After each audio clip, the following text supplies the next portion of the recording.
Jesse here. Welcome to my podcast, YouTube channel, and thanks for watching Small Town Salon. What I'd like to talk about is a crazy employee that I had about 7 years ago. So when you first open a business, you don't actually know how to do interviews. That kind of comes with experience. And unless you have a perfectly clear outline of who you want to hire, you just kind of hire whoever you interview in the beginning. And so I interviewed this lady. I'm going to call her a lady to be nice. So she was just something. Perfect example is I could train her on a facial.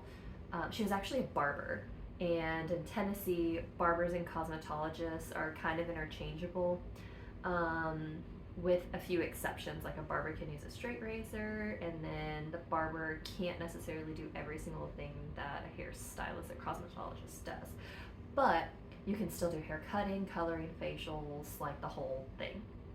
So I could train her on the same facial, let's say 5 or 6 times, and then have her do that facial on someone else, and it would literally never even be in the order of the steps that I had written down.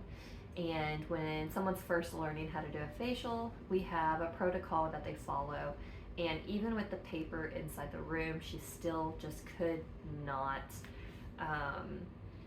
follow the steps. I don't know why. I don't know if she thought maybe she could do it better than the protocol and whatever. So I had one of my friends come in who actually manages a spa in Gatlinburg, and I'm like, please come in and test this girl. So she comes in and tests her, and it's a disaster. I think she ended the facial maybe 10 minutes early. She didn't follow protocol. Her massage was terrible, and so I tried to train her some more, and it literally didn't matter how much I trained her. She just would not follow protocol. And the final straw for me was when she went out and partied all night long and slept in the salon parking lot. And then when she woke up to come to work the next day, she puked all over her clothes and still proceeded to come into the salon to work her shift with puke on her pants. And at that point, I basically told her that it wasn't going to work out. And she raised Cain. She left, I guess, Glass House, left a review, stalked us on Facebook, told everyone how terrible we were, etc. Another employee that I had one time was very just inappropriate with clients, and would tell clients how getting STDs was okay, and that it's okay because you just clear it up with an antibiotic, and talked about how many people they had had sex with over the weekend, and never ever ever would keep the conversation professional, regardless of how many times I told them, we're in a professional environment. We don't talk about politics, religion, sex. Like, those are just some things that you don't discuss unless you have a business focused around those things. And yeah, the list kind of goes on and on and on. I actually have a friend who owns a pretty large salon the next town over, and she has had similar situations. And one of those situations involved a massage therapist who showed up to work on something, she doesn't know what, but mid-massage, the therapist passed out on the back of the client they were massaging. And so the client got off the table, stepped outside of the room to grab a manager, and so obviously that massage therapist lost her job. But if you dive into the beauty industry, there are stories upon stories upon stories of the people who work inside this industry. And so now that I've been in the industry for 7 years, I've realized that nurses, bartenders, and hairstylists are pretty much all the same people.